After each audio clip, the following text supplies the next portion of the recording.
Bonjour à tous, nous nous retrouvons pour cette première leçon de la formation Canvas Workspace. Alors dans cette première leçon, on va vous présenter rapidement l'outil. Donc moi personnellement, je travaille sur le logiciel Canvas. Je vais vous expliquer pourquoi. Alors pour moi, ce logiciel, il est très complet. Il est beaucoup plus ergonomique que le site. Donc je préconise de travailler dessus. C'est un choix personnel. Vous pouvez travailler sur le site sans souci. D'autres personnes travaillent sur le site. Pour l'instant, il n'y a qu'une seule utilisation qu'on va voir. C'est sur la leçon 22 de mémoire. Sur la leçon 20... Non, pardon, pas la leçon 22, la leçon 17. Il y a juste sur la leçon 17 où je vais montrer un outil qui n'est pas encore disponible sur le logiciel, mais qui le sera peut-être dans la prochaine mise à jour. C'est juste pour cet outil-là. Sinon, je préconise vraiment de travailler sur le logiciel parce qu'il est plus ergonomique, mais également, et c'est ce qui est très important, le logiciel est disponible sans connexion Internet. Donc, si vous avez un souci de réseau, vous pouvez continuer à travailler. Vous n'êtes pas bloqué. Vous ne devez pas attendre de récupérer une connexion Internet. Donc, on va voir vraiment très rapidement les différentes parties de ce logiciel. Petite indication, pardon. Dans la barre de description, je vais vous mettre tous les liens utiles, notamment le lien pour télécharger le logiciel, parce que je sais que certains ont du mal à le retrouver. Il suffira ensuite de choisir votre machine et votre système d'exploitation. À savoir que depuis peu de temps, le logiciel est disponible également sur les Mac, donc ce qui est vraiment très, très sympathique pour les personnes qui sont sous Mac. Donc le logiciel, il est réparti en 6 zones. Enfin, on peut le couper en 6 zones. La première zone, c'est la zone commune à tous les logiciels, où on va avoir dans fichier, nouveau, ouvrir, enregistrer, etc. Édition, on aura le copier, le coller, annuler, rétablir. Les couches, l'affichage, donc c'est le zoom, mais également la partie aide qu'il va falloir vraiment utiliser pour la recherche de mise à jour. Et donc si vous n'avez pas le même visuel, c'est sûrement que vous n'êtes pas, donc c'est surtout, on le voit ici, hein, si vous n'avez pas tout ceci, surtout au niveau de l'ADX, c'est que vous n'avez pas la dernière mise à jour. Il suffit de faire la nouvelle mise à jour, vous n'êtes pas en version 2.1.0. Vous faites la recherche de mise à jour. Si ça ne fonctionne pas, vous désinstallez le logiciel. Vous allez sur le site browser et vous le retéléchargez. Ça va être automatiquement la dernière version. La deuxième partie, la deuxième zone, c'est celle-ci. Ça va vous permettre d'annuler ou de rétablir les actions. On aura la flèche de sélection, la main qui nous permet de déplacer cette zone et bien entendu le zoom. On a ici la troisième zone qui nous permet d'ouvrir nos différents outils, donc soit les projets Canvas, donc c'est la boutique browser, soit les formes, le texte, importer des fichiers qui sont sur votre ordinateur, le traçage d'images, donc c'est la fameuse vectorisation qu'on va voir en détail sur la leçon 9, et le tracé, donc pour pouvoir tracer des tracés et des points nous-mêmes, créer nos propres formes. On a une quatrième zone, pardon, on est déjà à la zone 4. On a une quatrième zone qui va s'ouvrir lorsque nous cliquons sur forme. Ça va nous permettre de choisir soit les formes classiques, donc c'est les cercles, les carrés, les rectangles, les ronds. Donc on va glisser un petit peu la barre pour vous les montrer très rapidement. Donc vous avez énormément de formes, soit les bordures ou encore les mots.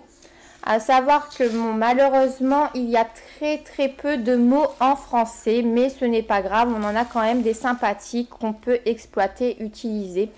Je pense, on va essayer d'en trouver un, même s'il est en anglais. Bon, Family, on peut l'utiliser. First Birthday, I Love You, on peut aussi les utiliser, même s'ils sont en anglais, où il y a beaucoup de mots qu'on peut exploiter sans souci. Voilà. La zone 5, donc ça va être la zone de traçage, la zone sur laquelle nous allons placer nos formes, nos éléments, celle sur laquelle nous allons vraiment travailler énormément, où on va s'amuser à créer, parce que avant tout, c'est une machine de loisirs créatifs. Donc dans le loisir créatif, il y a loisir. Il faut garder le plaisir de créer. Il ne faut pas que l'utilisation de ce logiciel soit une plaie, soit un fardeau. Le but de cette formation, c'est de faire que vous repreniez confiance en le logiciel, en la machine, et que vous reprenez plaisir à créer. Donc c'est vraiment sur cette zone-là qui vous voyez ressemble à notre tapis de découpe. C'est vraiment sur cette zone-là que nous allons créer, que nous allons nous amuser. Et là, on va parler de la dernière zone, c'est la zone qui est pour moi la plus importante, qui n'est pas disponible sur le site et qui fait que je vous conseille vivement de télécharger ce logiciel. C'est la zone ici, la zone de contrôle. Elle va vous permettre plusieurs choses. Elle va vous permettre de modifier les propriétés d'un objet, enfin d'une forme, mais elle va également vous permettre de travailler sur le menu édition, sur le menu couche. Et ensuite, on a ici la zone de création, donc c'est le paramétrage de notre zone 5, de notre zone de création. Alors moi, c'est vraiment pour cette partie-là que je vous conseille vraiment de télécharger le logiciel. C'est un choix personnel, je trouve qu'il est vraiment plus ergonomique que le site. Vous pouvez continuer à travailler sur le site. Les outils que nous allons voir dans les prochaines leçons sont les mêmes que les outils disponibles sur le logiciel. Pour ma part, il y a juste dans la leçon, c'est la leçon 17 de mémoire. Dans la leçon 17, c'est juste à ce moment-là, bon, je vais vous présenter comment faire les manipulations sur le logiciel.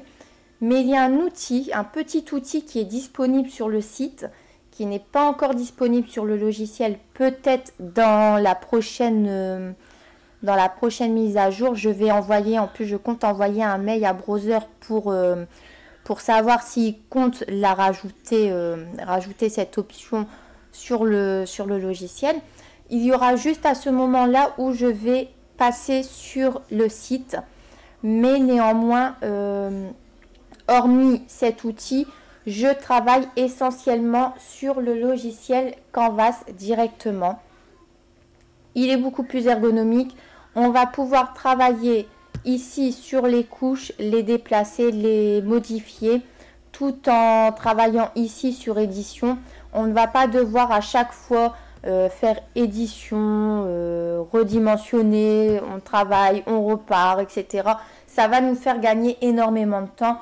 Et ça va être beaucoup plus simple, beaucoup plus rapide. Voilà, donc moi, voilà, pour résumer cette leçon. Et amusez-vous à cliquer un petit peu partout, à observer, à regarder où se trouve chaque élément. Nous allons voir dans les prochaines leçons exactement chaque zone en détail. On va travailler donc dans la leçon 2, on va travailler surtout sur cette zone-ci. Et après, dans chaque leçon, on va travailler sur chaque outil en détail. On va vous expliquer comment il fonctionne, les subtilités de l'outil, les trucs et astuces pour l'utiliser au mieux. Le but de cette formation, ça va être de vous redonner confiance en vous, de vous permettre de reprendre la main sur le logiciel, de retrouver le plaisir de créer. Je répète, c'est un plaisir avant tout. Et également, un petit plus, c'est que dans cette formation, je vais vous donner, enfin, je ne vais pas vous les donner parce que vous avez déjà tous les outils à partir du moment où vous avez téléchargé le logiciel. Je vais vous aider à utiliser au mieux les outils présents sur le logiciel pour pouvoir créer une banque d'images infinie. Vous aurez autant de motifs que vous le souhaitez. Vous aurez autant de motifs que vous vous le permettez. Et grâce à ces motifs, vous allez pouvoir créer des projets à l'infini. Vous n'allez plus être bloqué. Voilà. Donc, pour rappel, vous avez tous les liens importants dans le descriptif de la vidéo.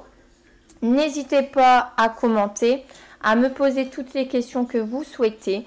Je vous répondrai dans les commentaires. Si c'est une question personnelle, vous pouvez aller directement sur le blog si vous ne voulez pas qu'elle soit en public. Vous pouvez aller sur le blog lesperlesdeshiva.wordpress.com, me laisser un petit m'envoyer un petit mail avec le formulaire de contact ou me contacter sur les réseaux sociaux en message privé. Je vous souhaite à tous une bonne journée et je vous dis à bientôt.